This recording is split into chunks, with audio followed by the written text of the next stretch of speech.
हूँ दिया त्रिपाठी आपके साथ अपने नए चैनल वंडर शेयर बाज़ार में। और जैसा कि आप जानते हैं कि हाँ, आज हम डिस्कस करने वाले हैं क्यों और कैसे शुरू हुआ।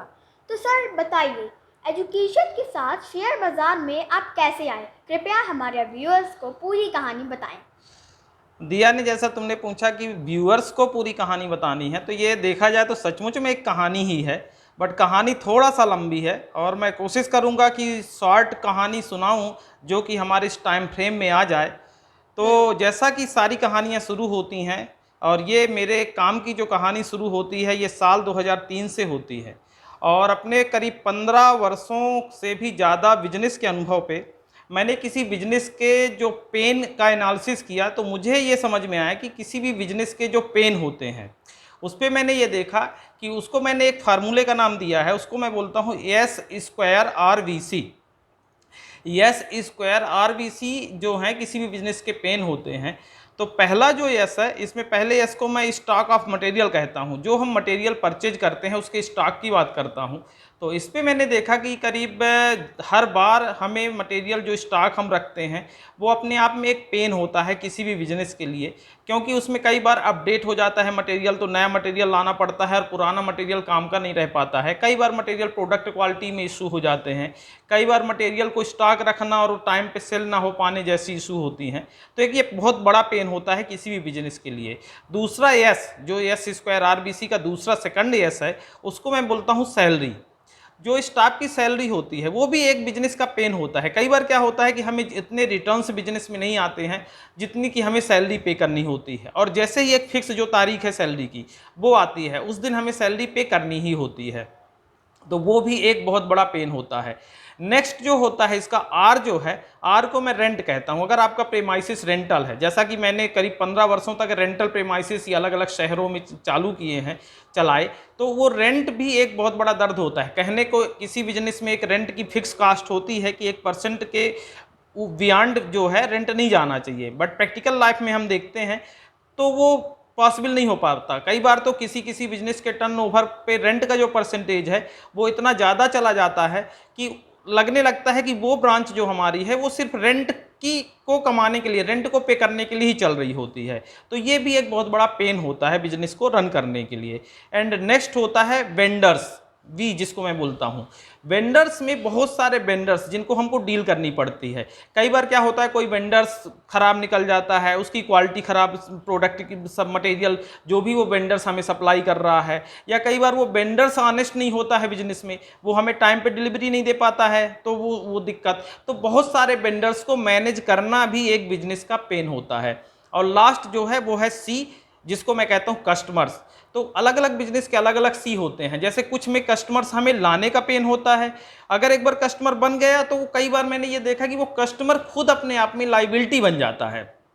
ये अब सुनने में अजीब लगता है, लेकिन जब जो लोग काम कर रहे हैं वो समझ रहे होंगे कि कुछ बिजनेस में कस्टमर ही एक टाइम के बाद वो लाइबिलिटी दिखने लगता है, तो वो भी एक पेन है। तो ये जो S²RVC है, इसी को करते हुए, इसी के अनुभव के साथ मैं अपने बिजनेस में काम कर रहा था एजुकेशन में, और अभी भी कर ही रहा हूँ।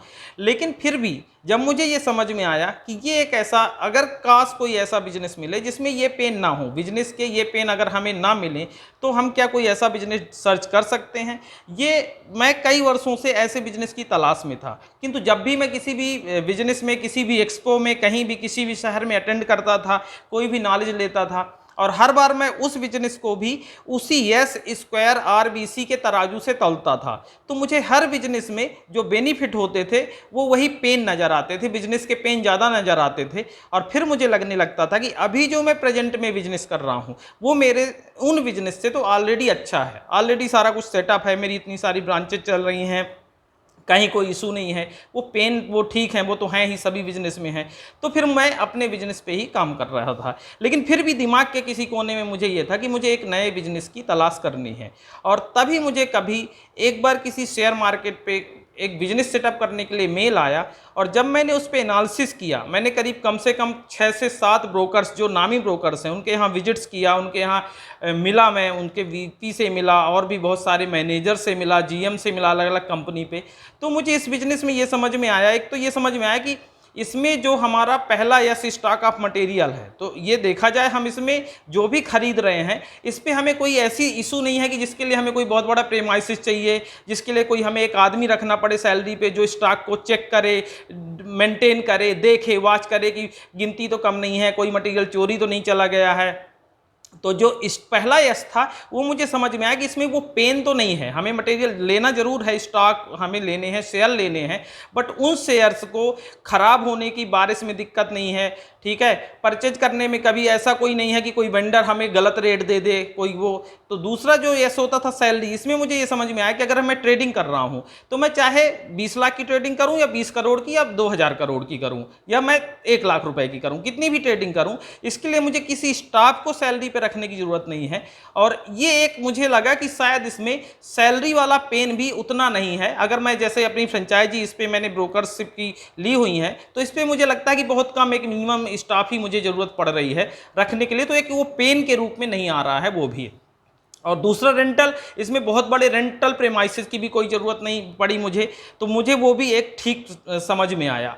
और वेंडर्स वाला भी इशू नहीं था इसमें। और कस्टमर, इसमें कस्टमर का ये है कि मुझे अपना माल बेचने के लिए कोई कस्टमर कहीं ढूंढने नहीं जाना, उनसे रिक्वेस्ट नहीं करनी, उनसे कोई निगोशिएट नहीं करना। जो मार्केट में रेट चल रहा है, मुझे लग रहा है कि मुझे ये रेट दे देना चाहिए तो मैं दे सकता हूँ। तो एक मुझे ये समझ में आया कि इसमें एस स्क्वायर RBC वाला जो पेन है वो बिल्कुल भी नहीं है। और मैं ये सोच के इस बिजनेस को दिया, मैंने शुरू किया। तो मुझे लगता है आपके सवाल का जवाब ये अभी रहा। संक्षिप्त में मैंने करीब 6 मिनट में अपना जवाब खत्म किया है। ये बहुत ही अच्छी कहानी सुनाई और हम आशा करते हैं कि दर्शकों को ये कहानी बहुत दिलचस्प लगी होगी।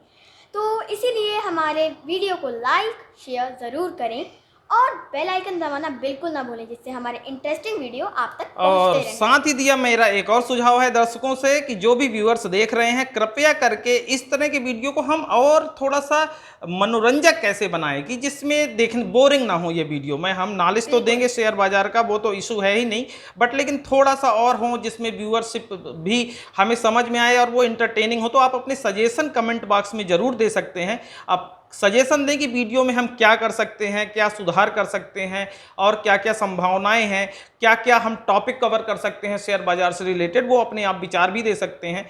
और जैसा कि दिया ने बोला, सब्सक्राइब करें, लाइक करें और बेल आइकन की बटन भी दबाएं, जिससे कि आपको जैसे भी वीडियो आने वाला है आपको नोटिफिकेशन आ जाए। तो आज के लिए इतना ही और गुड